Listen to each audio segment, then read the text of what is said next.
Taiki has had a crush for years on a senior who turns out to be the daughter of his mother's best friend, and now they're going to live together. Just starting high school, Taiki is thrilled about cohabiting with his crush. Every day, Taiki runs to school early just to see her, but as soon as he enters the gym, a basketball hits him. The senior, Chinatsu, rushes over and gently touches the bruise on his forehead, apologizing with a pack of snacks. Taiki is so smitten he'd give his heart to her if he could. Their school, a combined junior and senior high specializing in sports, is where Taiki practices badminton, always striving to be the first on the court. However, Chinatsu from the girls' basketball team always beats him there. Taiki admires the hardworking and charming Chinatsu and dreams of marrying her someday. His friend Kyo teases him, pointing out that Chinatsu is set to be the new face of the basketball team, admired not only for her skills, but also her charisma and star quality. At the school, every sports club has its territory. Taiki's badminton skills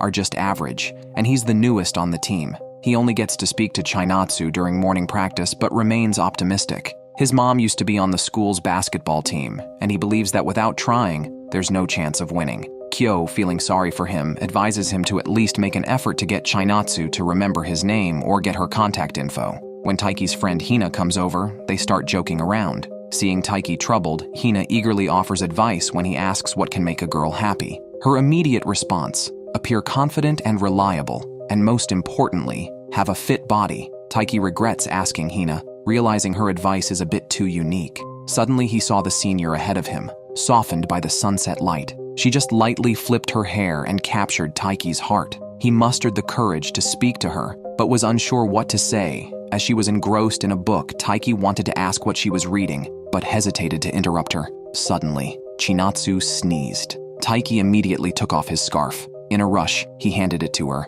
and dug out a thermos from his bag, along with gloves and a hand warmer. The next second, he regretted acting so hastily. Chinatsu didn't mind at all and kept staring at Taiki, curious to see what else he would pull out. Taiki continued searching, making Chinatsu laugh. Then, it was Taiki's turn to sneeze. Chinatsu personally wrapped him in the scarf. In that moment, Taiki even thought of names for their future kids. Before leaving, she reminded him not to catch a cold and accurately called out his name. Taiki was surprised. Why did Chinatsu know his name? Then Chinatsu mentioned, "Your mom is really thoughtful." Taiki then noticed his mom had written his name on the scarf. Their first conversation was awkward, but Taiki didn't mind. He was happy she remembered his name, determined to keep trying. But after training, he saw Chinatsu talking to the basketball coach, interrupted by Hina. Hina noticed Taiki's feelings, telling him not to dream too high, mentioning she saw Chinatsu with a boy earlier, but then said she was just teasing. Taiki was indeed uneasy. That night, he realized he left his stuff at the gym.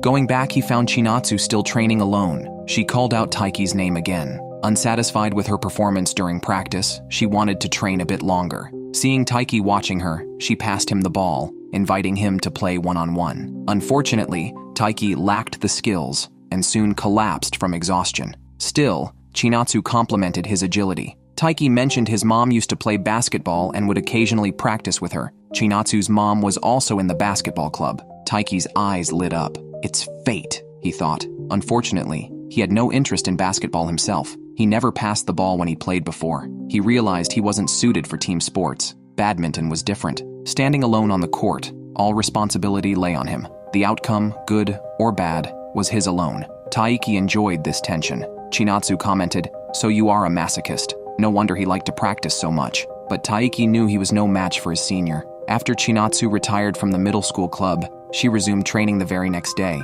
That was when he fell in love with her at first sight. Back then, Taiki was still in middle school. Living near the school, he came to pick up something and saw Chinatsu crying alone while practicing. Later, he learned they were just one step away from the national competition. She must have worked so hard, which explained her frustration. Taiki admired such a senior, so he wanted to work hard like her. Hearing this, Chinatsu's face turned red. Even she had forgotten about it. Then, the teacher called them to leave quickly. They packed up together, accidentally holding a basketball together. Their fingertips touched. Taiki felt her hands were warmer than before. The next morning, Taiki packed his lunch for school practice. Seeing a magazine on the table, he flipped to the page about his senior. Unexpectedly, his mom knew Chinatsu because Chinatsu's mom was her old teammate. "It's really fate," Taiki thought excitedly. Then, he heard his mom say Chinatsu's parents were being transferred abroad for work, and they would move in mid-March. Taiki realized the conversation he saw Chinatsu having with the coach might have been about quitting the team. He rushed to school, feeling indignant for her.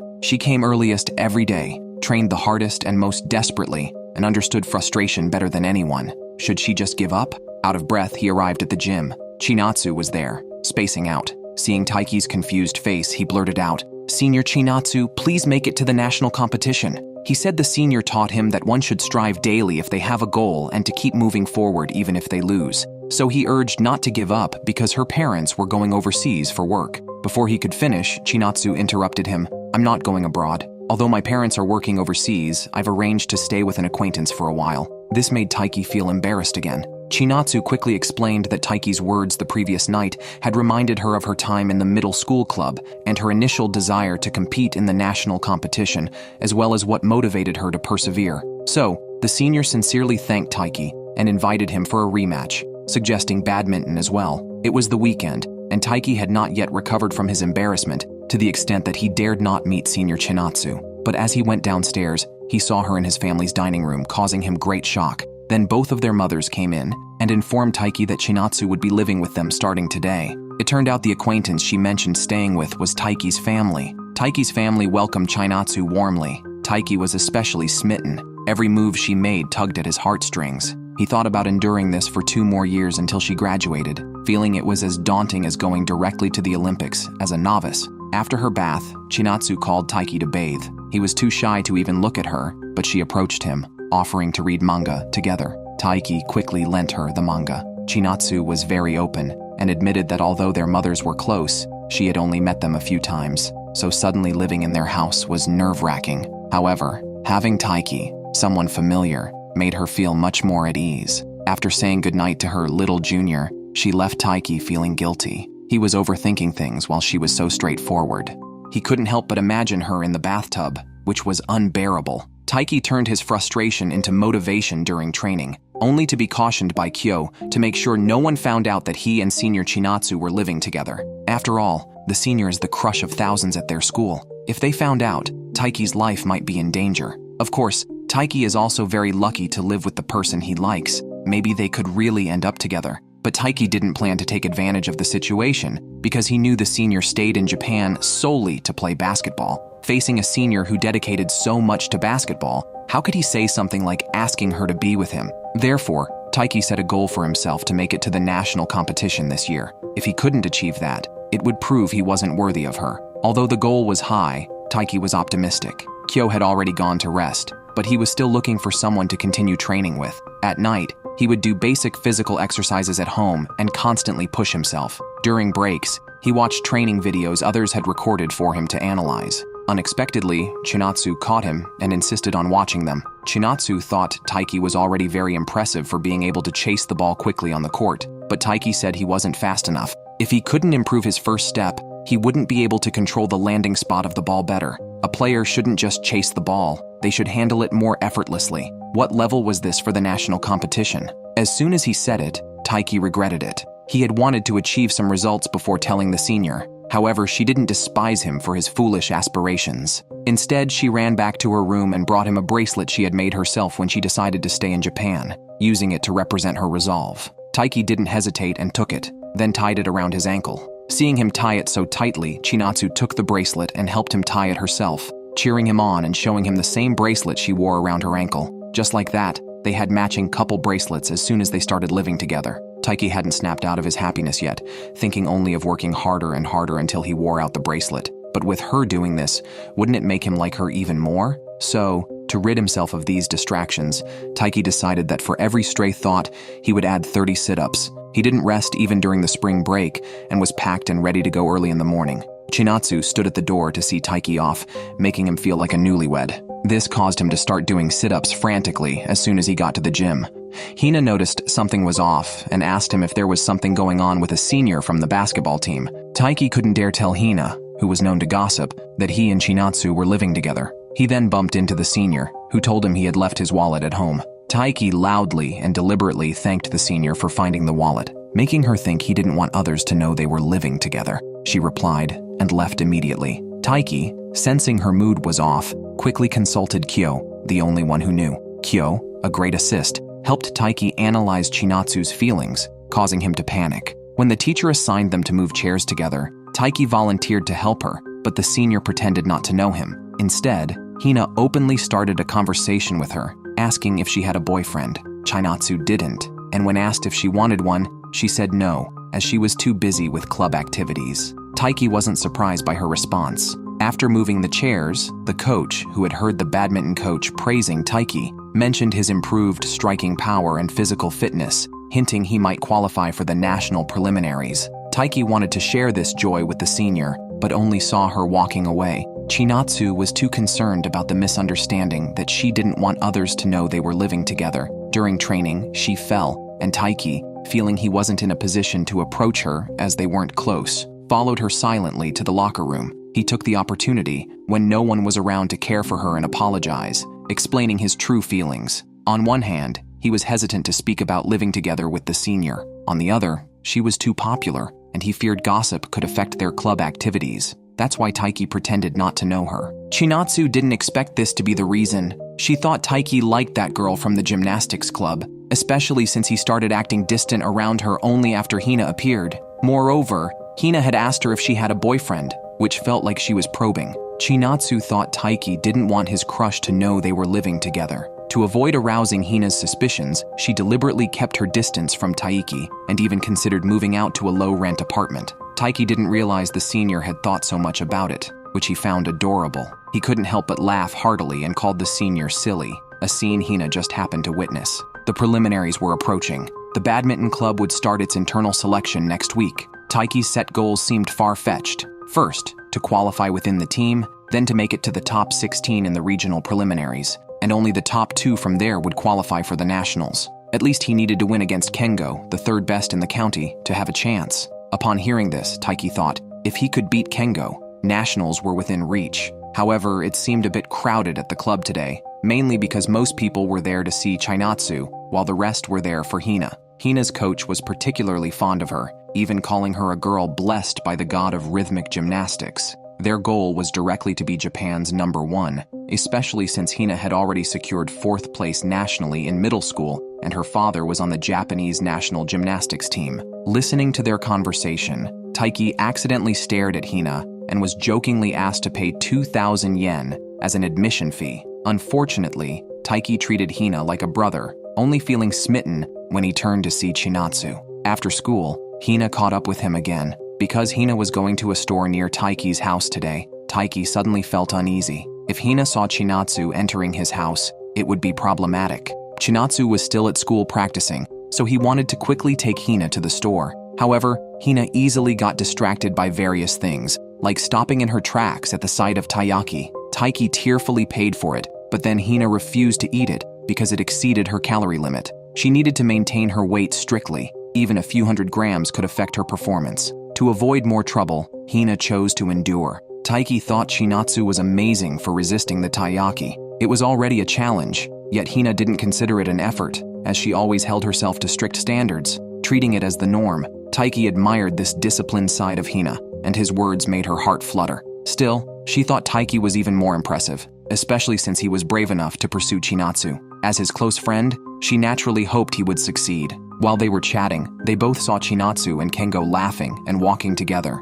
Taiki was heartbroken to see his crush, the senior goddess, laughing and walking down the street with a handsome senior. Hina quickly comforted him, insisting they were just good friends, pointing out that she and Taiki also walked home together. Taiki deceived himself with this thought, but the next day, he saw the senior couple chatting again. They were classmates, desk mates, and both class representatives. Taiki's heart broke again. Even though the senior had said she would focus on club activities and not date, how could one stop liking someone? Kengo, the star of their badminton club, was undoubtedly excellent, but the coach also had high hopes for Taiki. While resting, Taiki picked up balls for the senior, his mind full of yesterday's images. Chinatsu asked him when the club activities would end because she had forgotten her keys. They were whispering when Kengo suddenly interrupted, calling Chinatsu Chi. Taiki was devastated, especially since she seemed so used to it. Was it because they were desk mates, or was it a bond between the top athletes of the sports clubs? Taiki walked home dejected,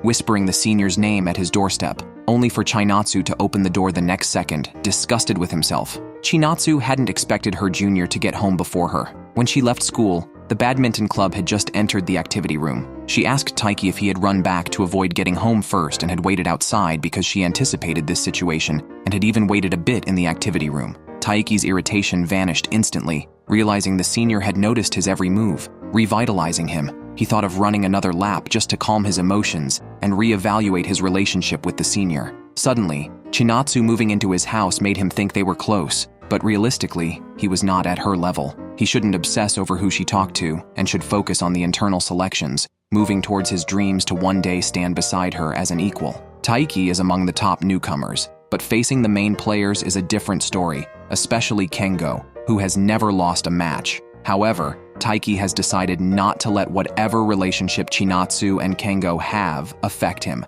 The very next moment, he sees Chinatsu cheering for Kengo at the badminton team's internal selection and feels a sour twist in his heart. He tells himself he doesn't care, but overhears another senior asking Kengo about his recent closeness with Chinatsu. Kengo says there's nothing between them but admires her dedication. At this point, Taiki is almost shattered, especially when his next opponent is Kengo, and he loses 5-1. Kyo and Hina are distressed watching this. By halftime, the score is 11-4, yet Taiki doesn't seem discouraged, focusing only on the points he missed. Kyo is surprised, wondering if Taiki isn't bothered by his earlier concerns. Taiki admits Chinatsu inspires him to work harder, but doesn't want to use her as an excuse for losing. He plays badminton because he loves the sport, not for Chinatsu. As the second half begins, Taiki, retying his shoelaces, sees his anklet and feels more determined. He remains calm, steadily returning every shot, but the gap from the first half is too large, and he loses the match.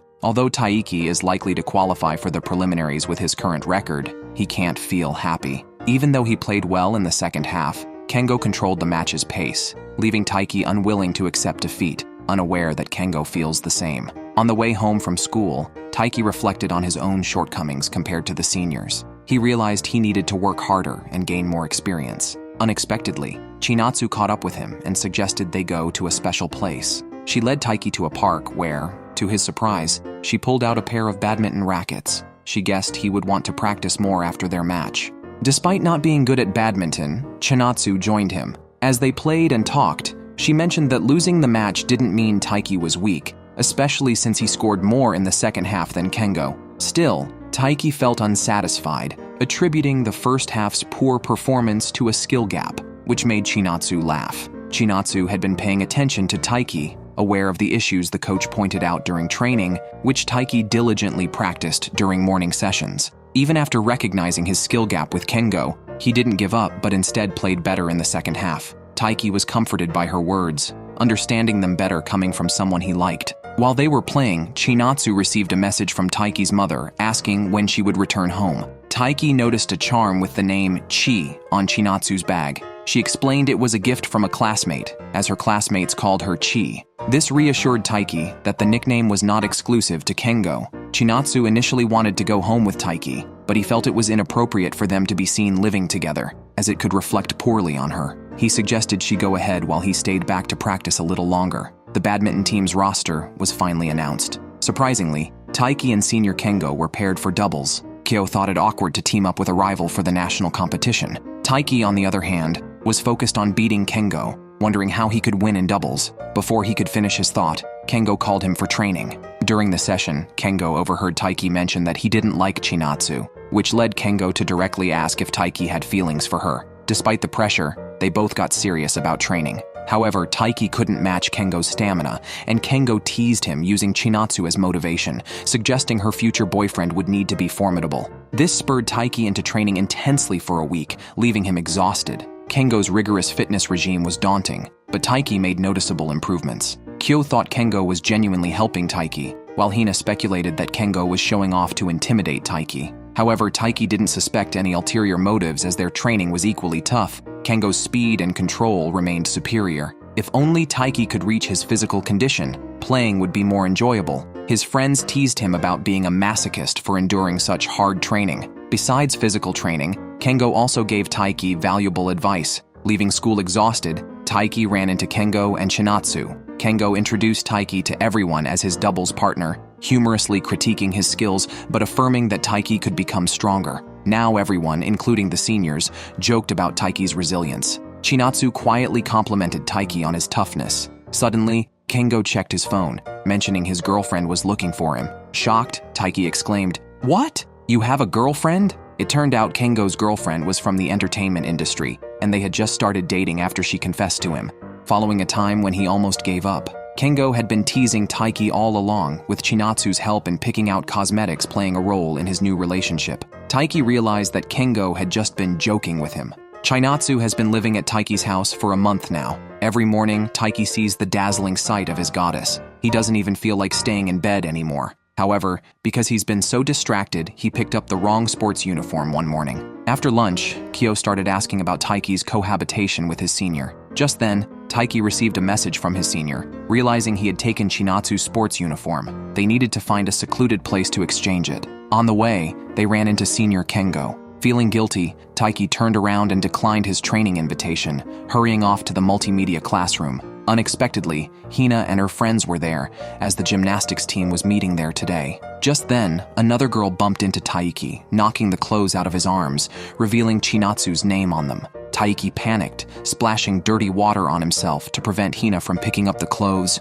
claiming they hadn't been washed since the summer of 9th grade. Hina immediately stepped back, remembering Taiki always wore that uniform for training. Could it really have been unwashed all this time? Taiki had no choice but to own up. Time was running out before Chinatsu's gym class, and the place was crowded. Luckily, his senior messaged him to meet on the rooftop. Seeing Chinatsu in her school uniform, Taiki was momentarily stunned. Chinatsu, unconcerned, started changing right in front of him, mentioning that the girls in their sports department were all trained and unguarded. Taiki couldn't resist, so he turned his back. But even just hearing the sounds, his imagination ran wild. As images flashed through his mind, when Chinatsu emerged dressed, Taiki had to crouch to hide his body's reaction, letting his senior leave first. Though it was a wonderful experience, upon reflection, it threw cold water on Taiki. Chinatsu daring to change in front of him might mean she doesn't see him as a man. So Taiki decided to toughen up his masculinity. After training, Hina called him, knowing his preliminaries were starting tomorrow, and cheered him on. Senior Kengo was about to say something, but Taiki quickly denied it. Kengo told him not to worry, as they would surely win the doubles. For next week's singles, making the top 16 was enough. Taiki was irked, believing he could make the top 4. Kindly, Kengo reminded him, "You forgot your bag." That evening, as his mother was busily packing for Taiki, he claimed he had already packed everything. Then, the next moment, he accidentally spilled water on the sports uniform. Taiki felt he was too nervous, even though it was his first high school competition. He had attended big events before. Such nerves could lead to basic mistakes tomorrow. The more he thought, the more agitated he became, so he went to the yard to practice his swings. Chinatsu heard the noise and came out to see that Taiki had his clothes on backwards. He changed right in front of her, making her blush. She hadn't realized her junior had such a good physique, clearly showing the effects of his recent muscle training. Yet, Taiki was still not satisfied with himself, knowing muscles didn't mean better badminton skills. Sensing his tension, Chinatsu approached him and poked him on the head at a pressure point to relax him. Whether it was the acupressure or her soothing words, Taiki felt calmer. Then Chinatsu added, "You still have next year and the year after." But Taiki's first thought was that she would have graduated by then. The next day, Taiki and senior Kengo confidently went to the competition venue. Their doubles match went too smoothly, with Taiki feeling Kengo had to keep saving the game. It seemed he still had much to practice. Then, another player who had just won his match saw Kengo and kicked at him, which Kengo easily dodged. They had been partners in the youth team. The player, with a mohawk, accused Kengo of breaking a promise to share Chinatsu's contact details. He had fallen for Chinatsu at last year's school festival and had been pestering Kengo to introduce them since. Kengo had never followed through. The mohawk player then jokingly asked Taiki if that was too much. Taiki just thought Kengo did well. In an attempt to get Chinatsu's contact, the mohawk player vowed to win today's doubles match, but his teammate was soon taken away by an ambulance due to stomach pain. Kengo and Taiki won without a fight, but the mohawk player declared he would settle it in next week's singles with Kengo. Unfortunately for him, Kengo didn't need to play the preliminaries, so he pushed Taiki to face his former partner. If he beat Taiki, he would reveal Chinatsu's contact details. Taiki was shocked. The mohawk player sized him up, confident of winning. Taiki was tempted to punch his senior, thinking, "You really are bad." Thus, Taiki was determined to defeat the mohawk player to protect Chinatsu's contact information. Back home, Taiki overheard a conversation between Chinatsu and his mother. Remembering the awkward moment when they parted last night, he felt unsure how to face her. To his surprise, Chinatsu felt the same. Both his mother and Chinatsu wondered why Taiki was pushing so hard when there were still 2 years left. Last night, when Chinatsu mentioned this, the mood turned cold. Reflecting on it, Chinatsu realized her words might imply that losing this year was okay, which wasn't her intention. She thought about how quickly a year passes, and with only 1 year left for herself, she envied Taiki. Her words were more about her own fears than encouraging Taiki. Thus, she kept reflecting, while her mother simply thought she was a good kid. At that moment, Taiki appeared and declared to his mother and Chinatsu that he must win the singles match too, because he couldn't let Chinatsu feel uneasy. The day of the singles match finally arrived, and Taiki faced the Mohawk player. Kyo had heard from Taiki about Kengo's bet involving Chinatsu's contact details and thought it was unfair. Kengo clarified that he would not disclose the contact details if Chinatsu herself was unwilling. He believed Taiki would win. If Taiki lost, however, he would face a special training plan devised by Kengo, which made Taiki shiver. The first game began, and the Mohawk player's smashes were powerful, seemingly overpowering Taiki. The nearby practicing women's basketball team came to watch, noticing that the situation seemed unfavorable for Taiki. Only Kengo believed it was part of Taiki's strategy,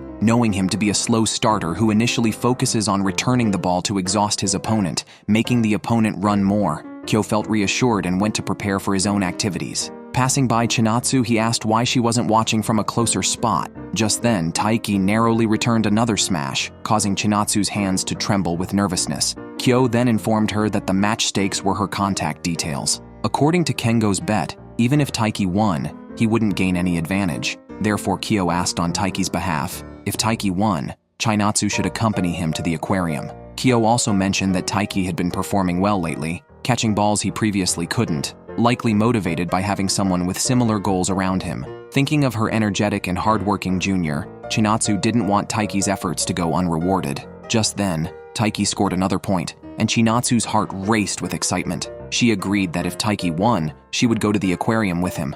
If Taiki won the match, he could go on a date to the aquarium with his senior. Unaware of this, Taiki still gave his all and caught the opponent's ball. The player with the Mohawk was just a step too short and missed the ball, resulting in Taiki's victory. The Mohawk player was not pleased and challenged Taiki to a practice match at their school, reminding him to check the women's basketball team's practice schedule. Taiki was so annoyed he almost cursed on the spot. After all the matches, Taiki achieved second place. A sophomore from his school got first, but it was fine since they had already qualified for the county preliminaries. Hina came to comfort him, saying that reaching second place as a freshman was impressive. Then Taiki's phone rang. He was shocked to see a message from his senior inviting him to the aquarium the next day. Excited beyond words, Taiki puzzled Hina, who wondered when they had become so close. Kyo explained that he had seen Chinatsu, the senior, at the match, and asked her to reward Taiki for his win. Hina got excited too, celebrating Taiki's first date with his crush. She seemed more thrilled than Taiki, almost as if she was forcing it.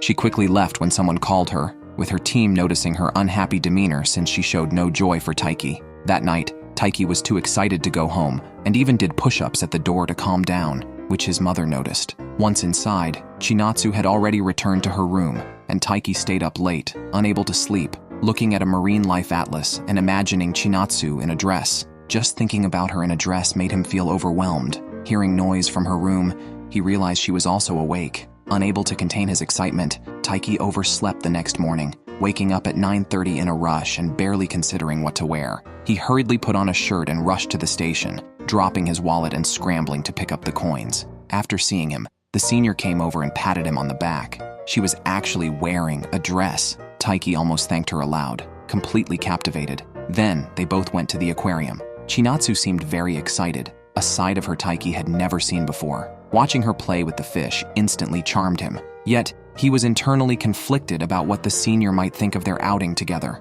Most likely, the senior just wanted to go out and agreed to Kyo's request. However, she might also be upset that Taiki used her as a bet. Therefore, Taiki decided to cover all her expenses today. Just as he made this decision, Chinatsu suddenly took a photo of him, claiming it was for keepsake. Taiki was embarrassed and anxious, but couldn't insist she delete the photo. They spent the whole day at the aquarium. Chinatsu even hugged a giant mascot, making Taiki almost green with envy. They also watched the penguins. While Chinatsu was watching the penguins, Taiki couldn't help but keep looking at her. Suddenly, a little boy accidentally bumped into Chinatsu, causing their hands to touch. Taiki's heart raced, hoping they could visit again as a couple next time. Yet, considering a confession might make the senior uncomfortable if she found out, he decided to keep his feelings to himself for now. As the date was about to end, Taiki was about to leave when Chinatsu grabbed him, saying she had something to tell him. A secret hope rose in Taiki's heart. Could the senior possibly feel the same? However, Chinatsu started by apologizing. She was still troubled about something she had told Taiki before, saying he still had 2 years left. She felt she couldn't continue living with Taiki's family without properly apologizing. On one hand, Taiki thought Chinatsu was being too serious. On the other, he felt ashamed of his own thoughts today. It turned out she had asked him out only to comfort and apologize. He didn't mind such a trifle, having not dwelled on it at all, even shocked that the senior had been troubled by it all week. However, since the senior was staying at someone else's house, she was inevitably cautious. So, Taiki sent her a penguin emoji to use whenever she felt uncomfortable at home or wanted to talk to him. This way, Taiki would listen to her concerns. Unexpectedly, right after he explained this, Chinatsu sent one just to tell Taiki that he was a great roommate. Back at school, Taiki was re-energized and immensely grateful to his friends, beyond what words could express. Then Kyo brought up an important question. What if the senior also liked him? Just the thought excited Taiki tremendously. He happened to make eye contact with the senior, and Chinatsu, smiling, pointed at her mouth to indicate he had food on his face. Taiki's face showed a hint of delight. He would definitely be happy to date her. Suddenly, Hina came over and interrupted his daydream, annoyed at his sneaky smile. Kyo, watching Hina thoughtfully, then reminded Taiki that there was no time to revel in fantasies, especially with the county preliminaries approaching. The competition was fierce, particularly from another high school that was leading the pack and had won last year's national championship.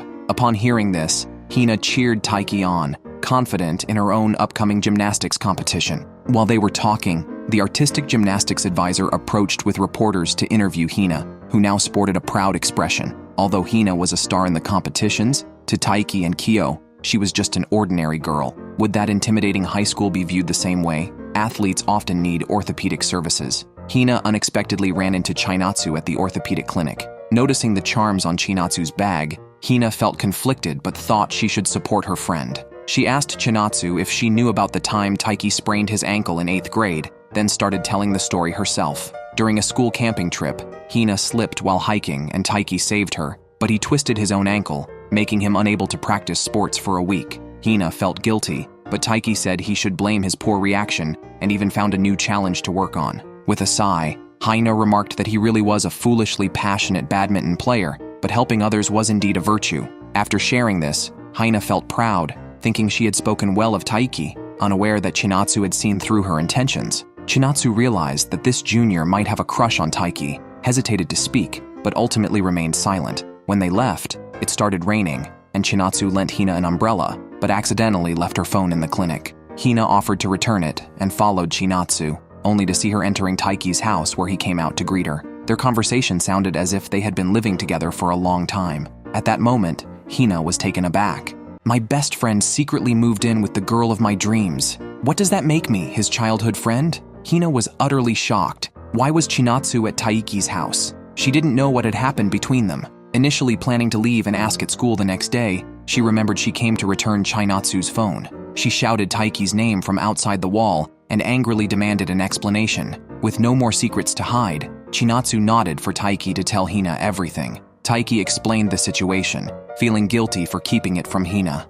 Hina was indeed angry, realizing how her friends viewed her. She dumped a pile of manga on Taiki's lap as punishment for him to kneel and accept. However, Hina wouldn't talk about this outside, especially since it involved Chinatsu, and even mocked Taiki for not making any progress after living together for 2 months. Despite saying this, Hina felt an indescribable emotion walking home, realizing why their relationship seemed to improve. They had been living together without her knowing. This realization unsettled her, yet she performed perfectly in practice the next day, impressing her coach who believed she could win the national championship. Hina was proud until she saw Chinatsu, which distracted her. She knew her performance wasn't flawless. One move was nearly botched, causing a delay. Alone upstairs, she meticulously reviewed the details, not wanting to disappoint her hopeful coach and teammates. The thought of making a mistake in a big competition filled her with fear. When she saw Taiki alone downstairs and was about to greet him, she suddenly stopped, walked up quietly beside him, and spoke in his ear to startle him. Taiki had accidentally stepped on something, hurting his foot, which he was tending to when Hina noticed the anklet from Chinatsu. Taiki blushed and said it was a gift from Chinatsu. Hina felt hurt but pretended it didn't matter, teasingly asking if he was dating Chinatsu. Taiki quickly denied it, saying they just shared a common goal. Little did Hina know, this relationship also seemed ambiguous to her. After all, if she got tired from practice, she would surely think of the person who shared her goal. Her gaze was drawn again to Chinatsu on the court. Then she saw Taiki and thought about the two of them caring for each other and striving towards their shared goal. Tears welled up in Hina's eyes as she recognized her emotions. She quickly reminded herself that the big competition was near and she could not afford any distractions, for she was alone and had to fight alone. In the following days, Hina was alone, and her performance kept getting worse. She made frequent mistakes in training, which immediately worried her coach. Hina forced a smile and explained it was due to lack of sleep from watching dramas. Kyo noticed Hina's condition and mentioned it to Taiki.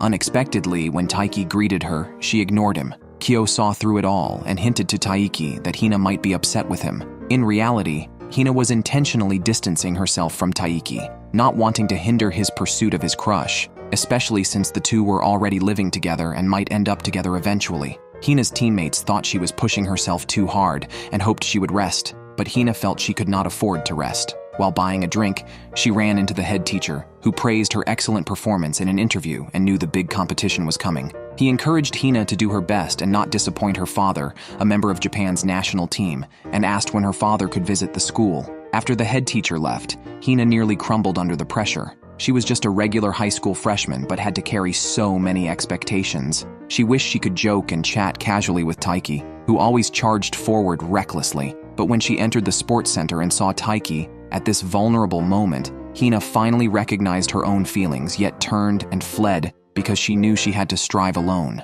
However, after that, Hina's condition improved, and both teammates and coach were reassured. They were confident she could easily win the preliminaries, but unexpectedly, Hina was knocked down by an athlete at the door and twisted her ankle, shattering all her plans in an instant. Her mind was filled with worries about how the ankle sprain might affect her performance. Already in a bad state, she thought, "What do I do?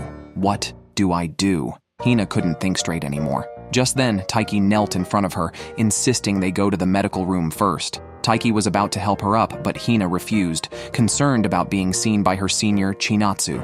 Taiki was speechless, wondering if this was really the time to worry about that. Meanwhile, Kyo hurried off to call a teacher. Taiki then supported Hina to the medical room. The doctor examined her and found nothing serious, just a bump from the fall. It should stop hurting in a few minutes. Understanding that elite athletes are sensitive to pain before big competitions, the doctor advised Hina to apply ice. Taiki, relieved, stayed by her side. Hina used this opportunity to vent all her recent troubles and complaints. Taiki played the role of a psychologist very well. What frustrated Hina the most was that when people saw her excellence, they immediately thought of her father. But what did her own efforts have to do with her dad? Then, changing the subject, she mentioned there was someone she might not be able to beat. Taiki was shocked to hear Hina talk like this, but the person Hina referred to was Chinatsu, and the referee in this emotional conflict was Taiki, who was blindly sided with Chinatsu, completely captivated by her. Hina herself fully realized Chinatsu's charm and felt like fleeing from such a formidable opponent.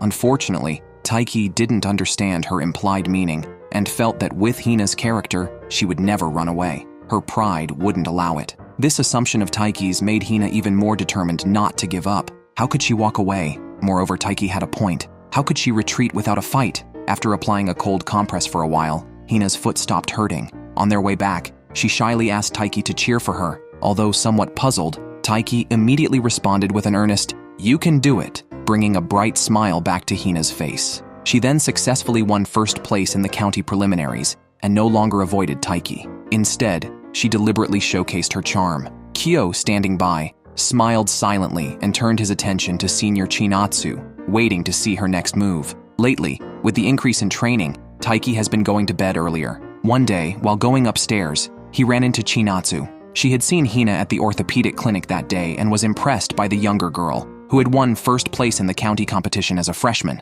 Taiki couldn't help but comment that Hina herself was not satisfied, always feeling her performance wasn't perfect enough. He laughed and called her a rhythmic gymnastics fool, echoing Hina's earlier description of Taiki. Chinatsu suddenly thought the two were quite a match. Living with Taiki, She wondered if she was superfluous. However, she quickly dismissed the thought, as she had no romantic feelings for Taiki. Everything was for basketball, and she would continue to live there until she reached her goal. Indeed, senior Chinatsu was not one for internal strife. As the competition day for Taiki and Chinatsu drew closer, their training intensified. Taiki pestered his senior Kengo daily to practice with him, but never won a single game, which made Kengo reluctant to continue as constant losses were not a good omen for the upcoming competition. This was a lesson for Kengo himself, who had only placed third in the county after losing to a top player from another school, while his opponent went on to win the national championship. After being pointedly reminded of this by his teammates, a stern glance from Kengo acknowledged his need for more practice, leading him to let Taiki train alone. After all, they would soon be competitors in the singles matches. Meanwhile, Chinatsu's women's basketball team rested near the entrance. Their county preliminaries were set for next Saturday, and the badminton competitions would start on the 18th. Her teammates were curious how she knew about the dates, surprised to learn that she followed the school newspaper. This made Taiki secretly hope that perhaps Chinatsu was also keeping an eye on his matches. After school, Taiki pondered how to spend the remaining 10 days, regretting not practicing his backhand sooner. Seeing Chinatsu with a heavy load, he hesitated to help, fearing it might be misunderstood by others. Eventually, he offered his help anyway, but she declined, teasing him about being shy to walk home together. Pretending they had bumped into each other by chance, Taiki took her bag, and they played along, making their way home together. Taiki seized the opportunity to ask how she was settling in since moving. Chinatsu said everyone was kind and gentle, making her feel very welcomed, a description Taiki found hard to associate with his own family. She added that living there allowed her to pursue goals she had given up on, making it a great move for her. Inspired, Taiki impulsively challenged her to rock, paper, scissors, and upon winning, asked her to accompany him to a nearby shrine. There, they prayed for victory in their respective competitions, with Taiki sincerely hoping for Chinatsu's success, especially since she had moved to compete at the national level. While there, he also prayed for his own success, deeply respecting her determination and unwilling to let it go unnoticed. The women's basketball competition is this weekend. Chinatsu's team won their first game, and their old rivals won their preliminary as well. If things go as expected, these two schools will face off in the county semifinals again this year. This time, Chinatsu is determined to win. After the game, she unexpectedly encountered her opponents analyzing the match. They were watching Chinatsu's recent game, and their key player sharply criticized Chinatsu, noting no improvement from previous scrimmages, which was somewhat disappointing for her. Just as Chinatsu's teammate was about to confront them, Chinatsu stopped her. It's common for opponents to comment during a game analysis, and she felt there was no need to argue. Meanwhile, Taiki lost to senior Kengo again. While feeling discontent, he saw the women's team return. Despite winning, they didn't seem very happy. He overheard Chinatsu's teammates discussing how their rivals had belittled them. Knowing how committed Chinatsu was to this year's competition, having moved away from her family to live alone, it upset them to hear such disparagement. Taiki understood and felt surprised that even Chinatsu could be subject to criticism. Turning around, he found Chinatsu nearby. She knew her teammates cared, and Taiki wanted to comfort her, telling her to ignore the criticism as long as her teammates recognized her effort and ability. However, Chinatsu took it to heart. She not only remembered their words, but also wanted to prove herself by winning against them. Nothing speaks louder than proving one's strength on the field. Taiki was deeply impressed by her determination, feeling a thrill at her assertiveness. Both Chinatsu and Hina were pursuing victory in their own ways, which gave Taiki a sense of urgency. He couldn't afford to lose to them. With such determination, Taiki finally beat senior Kengo for the first time. Having practiced against him for so long, he knew Kengo's trickiest skill was hitting the shuttlecock to unexpected places. Therefore, Taiki always had to quickly adjust his stance and focus intently on Kengo's racket to anticipate where the shuttlecock would go. This time, he caught Kengo's shot again. Kengo, unable to return the shot, admitted he had been careless, especially since not long ago, Taiki couldn't keep up with that shot. However, he was happy for Taiki's improvement just before the big competition. Kengo then played more seriously, but Taiki kept up with his pace. Even his teammates felt he might really shine in the next day's big competition. Suddenly, their coach called a halt to save their energy before the competition day, suggesting they save their energy for the finals instead. Kengo reluctantly stopped and agreed to meet Taiki in the finals. Taiki realized he might actually stand a chance against Kengo and possibly advance to the national competition. Suddenly, Kyo asked him if he planned to confess if he got into the nationals. Taiki's mind raced ahead to imagining a wedding with Chinatsu. It seemed he really wanted to confess. However, Taiki had no such intentions, fearing the awkwardness if Chinatsu rejected him as she was living at his house. Despite struggling to suppress his feelings, Taiki didn't want to upset Chinatsu in any way. They then ran into the badminton team seniors who mentioned the coach was treating them to snacks, allowing each to choose items worth up to 500 yen. Taiki and Kyo went to pick theirs out. Spotting a magazine about the sea, Taiki imagined Chinatsu in a swimsuit and decided he must ask her out soon. Of course, the national competition is more important right now. Unexpectedly, after shopping, they ran into the gymnastics team and the women's basketball team, with Hina and Chinatsu among them. Kyo, anticipating trouble, turned to leave but was caught by Taiki. Hina noticed them and came over, unceremoniously taking a piece of fried chicken from Taiki. Chinatsu just stood there, silently watching them. Finally, Hina said she would bring homemade bento to cheer them on the last day of the competition, and then left. The others scattered quickly. With no more money, the teacher obviously couldn't treat these students, so Chinatsu asked Taiki if she could have a piece of chicken. Taiki couldn't refuse, and seeing how happily Chinatsu ate made his heart melt. However, Chinatsu mentioned she felt envious seeing Hina eat and cheered Taiki on before catching up with her friends, leaving Taiki alone. Puzzled, was Chinatsu envious of the chicken, or was it something else? After beating Senior Kengo in a match, Taiki gained confidence in his abilities. Early in the morning, Chinatsu saw Taiki doing radio calisthenics in the yard. Today was the day of the badminton tournament. Taiki was worried he might be too nervous and stiff, but he felt surprisingly eager. So, Chinatsu joined him and instantly found Taiki adorable. Today's match was doubles, with only one team qualifying for the nationals. Tomorrow, 2 players could qualify in the singles, and it was also the final day of Chinatsu's basketball tournament. All their efforts would be tested tomorrow. Seeing the expectant look in her senior's eyes, Taiki couldn't help but ask if he could pose a question after tomorrow's match. He wanted to understand what Chinatsu meant that night. Chinatsu did not refuse, but her question for Taiki couldn't wait until tomorrow. What was the badminton team's cheer? Taiki told her it was "win the point." The senior laughed and cheered for him. "Win the point." She shone brightly in the sunlight, overwhelming Taiki. Finally, they arrived at the venue where all competitors were ready. Taiki and Kengo's match was up soon, but next, they would face Kengo's rival. Kengo took Taiki to watch the current match of Hyodo from Sajikawa High School and his partner, who had been outperforming Kengo for years. The opponents sneered at Kengo upon seeing him, but Kengo retorted without backing down. However, talk was pointless now. They would soon settle the score. Senior Kengo was skilled at playing tricky shots, but Hyodo could do both trick shots and straight shots, making him a formidable six-sided fighter on the court. The audience could clearly see the difference in level between the teams. The outcome was almost predetermined. It was just a question of how many points they could score against Hyodo. Kengo knew his opponent well, but was surprised by Taiki's reaction. Taiki showed no fear, only excitement and readiness to compete. While watching Hyodo play, Taiki reflected on his own skills, imagining where he would hit the shuttlecock. He was eager to try playing as well, but his senior quickly reminded him that talking about it was easy. They would soon have their chance to play as their match was next. The two then split up to warm up.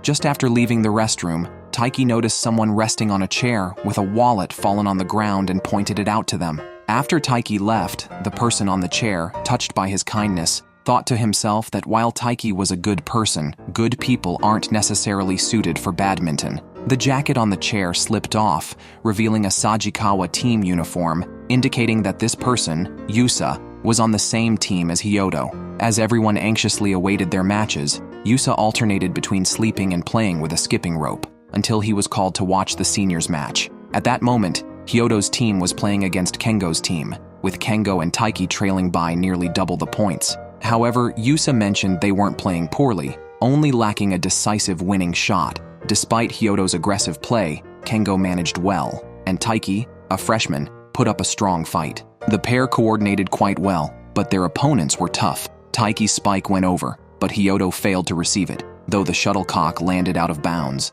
The first game ended in defeat for Kengo and Taiki, and the spectators felt sorry for them. Kengo reminded Taiki not to dwell on the past, and to focus on winning the next game. Unfortunately, no miracle occurred, and they lost the match. When Chinatsu got home, she found Taiki asleep on the table, with an open notebook in front of him scribbled with the words, "I must practice my spikes." Chinatsu, initially unsure how to comfort Taiki, quickly realized that the young underclassman wouldn't be discouraged by this setback. Still, she wrote in his notebook, "I must also practice my shooting." She didn't mention Taiki's loss, but told him she would strive alongside him. When Taiki woke up and saw her note, his spirits lifted slightly. The next day featured singles matches. According to the draw, Taiki would face Hayoto before Kengo. Despite losing to him in doubles the day before, Taiki was not intimidated and resolved to give his all to win, starting with the first game. This unexpected determination surprised Kengo, but it was just Taiki's way. Taiki held a firm belief that even against the country's top players,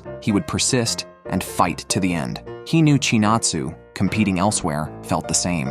However, to his surprise, he was defeated by another opponent before he could face Hayoto. The opponent was Yusa, whom he had briefly met before. The skill gap was clear. After the match, Taiki was still processing what had happened as he mechanically went to shake hands and bow to his opponent. Hina arrived late only to learn that Taiki had already lost, ending his journey at the national competition. It became clear that effort does not always lead to success, as there will always be someone more diligent or talented. Sports are cruel that way, and Hina, a gymnast, understood this well. Unsure of how to comfort Taiki, it was he who broke the silence first. Hina then offered him some snacks she had bought. Both felt uneasy, yet they maintained a facade of cheerfulness. Taiki was well aware that his skill level made it difficult to compete in the nationals. He had set such a lofty goal to push himself forward relentlessly. Surprisingly, he had won a game against Senior Kengo during training, which gave him the illusion that he could qualify for the nationals. Reality struck hard, but Taiki did not give up.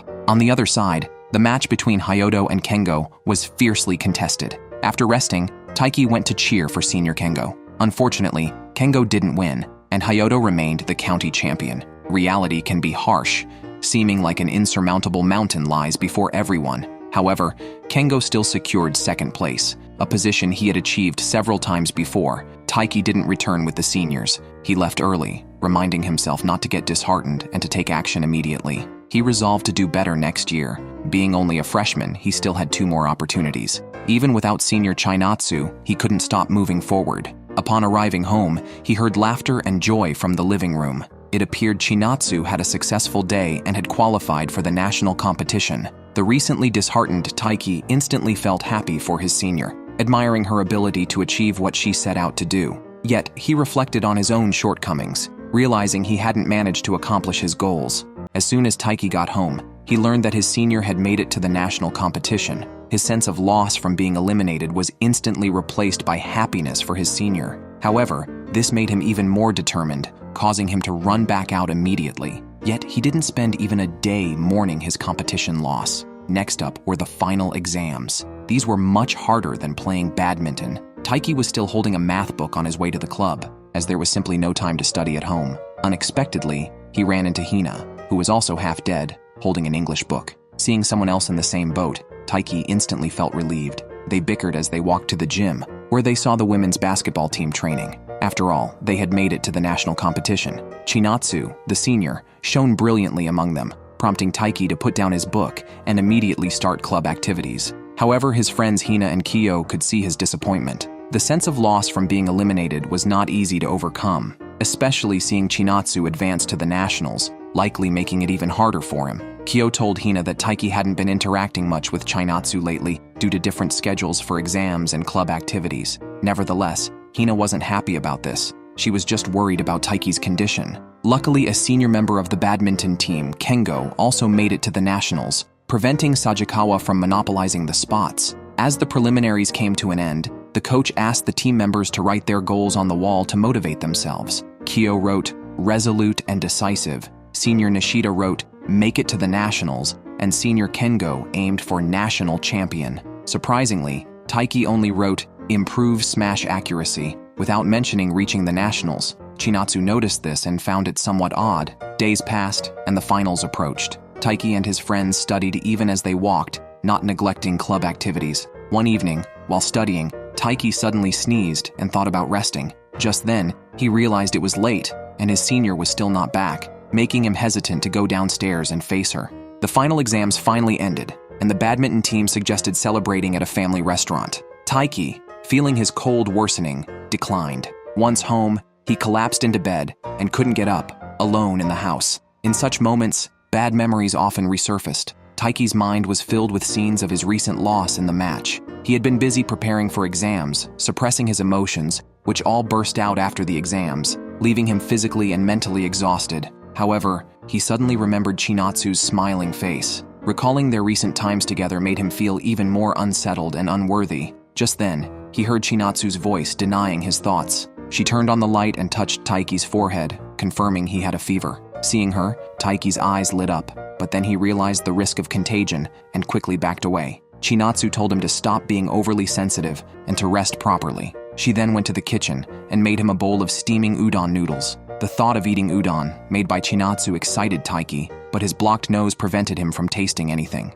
Chinatsu sat beside him, ready to help if needed. With her by his side, Taiki felt much more at ease, and they hadn't been this close in a long time. Chinatsu said she would stay until he fell asleep, but her presence made it hard for him to sleep. She suggested they chat, noting they hadn't talked much recently. Taiki had wanted to ask her a question after the competition ended, but hadn't yet done so. But now, Taiki felt too embarrassed to ask. He just wanted to know what Chinatsu meant by her comment last time. Why did he feel envious seeing Hina eat? However, asking her after losing the match seemed pointless. So, Chinatsu asked him a question instead. Why hadn't he aimed to qualify for the national competition? Taiki explained that he lost points several times due to errors in his smashes during the match, suggesting that the nationals might still be out of his reach. Only after playing in official matches did he realize there were many players better than him, and merely wanting to win was not enough to achieve such a lofty goal. It might even be overambitious. Hearing her junior reflect this way, Chinatsu found it interesting.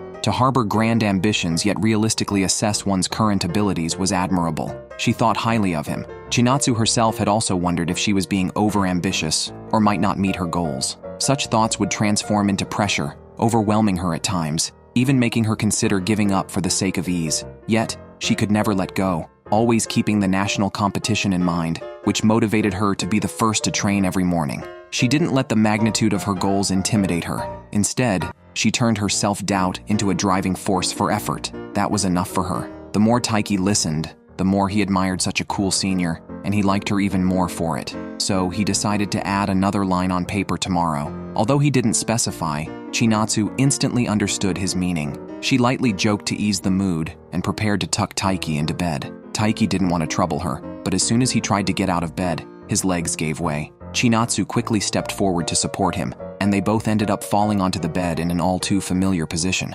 Taiki's heart pounded like a drum, while Chinatsu uncontrollably touched his face. This was definitely the most nervous moment in Taiki's life. His beloved senior was lying on top of him, reaching out to touch his face, but she was just fixing his fever-reducing patch. Then, as if nothing had happened, she got up and left, leaving Taiki too excited to sleep. Fortunately, his fever subsided by the next morning, and he went to his club activities as usual. Unable to stop thinking about his senior, he remembered the soft touch of her body from the night before and the scent of her shampoo. At school, he found the seniors cleaning the swimming pool because the volleyball team was using the gym for a practice match. Other club members came to spend time there. Senior Kengo asked Taiki to join in. Taiki was about to refuse when he saw Chinatsu's radiant smile and immediately offered to help. While changing his shoes, he noticed a foot chain identical to Chinatsu's. To avoid troubling her, he wore rubber shoes to cover it. Kengo told Taiki that his weakness wasn't spiking as he had performed poorly from the start in a previous match against Yusa, who was also a freshman and would be even stronger next year. Kengo advised Taiki to focus entirely on his efforts if he wanted to qualify for the nationals, noticing that Taiki had been looking listless. Kengo asked if Chinatsu felt the same way, but she hadn't heard their conversation and went to chat with friends after greeting them. Kengo then asked about Taiki's progress, and Taiki, showing both fear and uncontrollable joy, sought advice on how to tell if he had a chance with someone. Kengo pointed out that being able to talk naturally with Chinatsu didn't mean much as she was friendly with everyone. However, he also noted that Chinatsu wouldn't seek someone out without reason, indicating she had clear boundaries. Taiki immediately recalled the previous night's event, trying to convince himself that his senior was just helping with the fever patch and nothing more. The next moment, he saw Chinatsu drinking water, looking up, and despite telling himself not to hope, he couldn't help but feel excited. After cleaning the pool, the seniors couldn't wait to jump in and play. Since Taiki had just recovered from a cold, he chose not to join them. While putting things away in the equipment room, he ran into Chinatsu. Alone together, Taiki felt nervous. However, seeing Chinatsu's casual demeanor made him think he was being too gloomy. To show he didn't care, he deliberately brought up last night and thanked her. Chinatsu's expression seemed unnatural, and she said it was no problem. Taiki, unable to help himself, grabbed her wrist but quickly let go and made an excuse about asking where to place a bucket. After she left, he scolded himself for not being more careful, knowing he should have been. On the street, Chinatsu and her friend bumped into a classmate and her boyfriend. Her friend remarked how love had made the girl even cuter. They both were too busy with club activities to think about dating. Back at the gym, they found a volleyball player crying because she was transferring and the team hadn't made it to the nationals. It was a relief that Chinatsu stayed. Without her, their basketball team might also have struggled to reach the nationals. Her friends were grateful to the relatives who made Chinatsu feel at home and joked about how great it would be if there was a handsome guy in that family for Chinatsu to date, not knowing there really was one. That evening, Taiki's family was barbecuing in the yard. Chinatsu, joining in, felt happy. Seeing Taiki's dad cutting vegetables alone, she went to help. He told her to go eat outside and treat the place like her own home. Chinatsu replied that it was precisely because she felt at home that she couldn't just sit back like a guest, and started preparing the vegetables. With his busy work schedule, Taiki's dad rarely talked to Chinatsu, so this was a good opportunity. His family hoped she would feel comfortable living there, especially Taiki's mom, who had even promised to take responsibility. Taiki's dad had been persuaded that since it was Chinatsu's wish to stay, they as adults had a duty to support her. Later, learning she had made it to the nationals, they all felt proud. Chinatsu felt fortunate to be staying here. Just then, Taiki came in to get some noodles, but it turned out that his dad, who was in charge of shopping, hadn't bought them. Chinatsu mentioned she needed to buy some items herself and could go now. Taiki's dad suggested Taiki go with her, as it wasn't safe for a girl to walk alone at night. However, Taiki was still unsure about the proper distance to keep from his senior and said he could go alone. But when Chinatsu suggested they go together, Taiki couldn't refuse. The walk back was awkward because they had already talked about everything on the way there. While Taiki was struggling to think of something to say, Chinatsu suddenly asked if they could have ice pops now, despite planning to eat noodles later. She also considered whether it would be better to share with everyone since she bought for all. Taiki laughed at Chinatsu's childlike reasoning and handed her an ice pop, explaining that the rule at their barbecue was to freely enjoy what you want. Chinatsu happily accepted it, and they continued eating and chatting naturally. Chinatsu thought Taiki was like his mother, cheerful and generous. She felt she might be more like her father, harder to read. For instance, when she first discussed staying at Taiki's place, she thought her father would surely object. Instead, he simply said, "Is that so?" as if leaving the decision entirely up to Chinatsu. A car came by suddenly, and in a rush, Taiki pulled Chinatsu aside. The moment their bodies touched, both were deeply stirred and remembered the previous night. Regaining his composure, Taiki quickly stepped back and apologized. As he was about to walk away, Chinatsu suddenly brought up last night's incident, hoping Taiki would act as if it never happened. She blamed herself for not considering the implications of living with a boy and promised to be more careful in the future. Taiki was stunned. Did Chinatsu mean to set clear boundaries between them? It also seemed she had noticed his feelings. Taiki felt indescribable disappointment. He had intended to pursue her, but before he could even start, he felt defeated. With summer vacation approaching, he wasn't in high spirits. Hina thought his worries were about homework and suggested that after the club activities on Saturday, they all go to the library to study. Several classmates also expressed interest in joining. After making plans, the three headed back, only to see Chinatsu outside the window. However, when Chinatsu looked up, she only saw Hina and Kyo. The two asked Taiki what he was hiding. Not wanting to tell his friends he felt rejected by Chinatsu, he simply said he had gotten too close to her, which wasn't good for her. After being reminded by Chinatsu, Taiki didn't know what to do. Hina looked at Taiki, wondering what was going through his mind.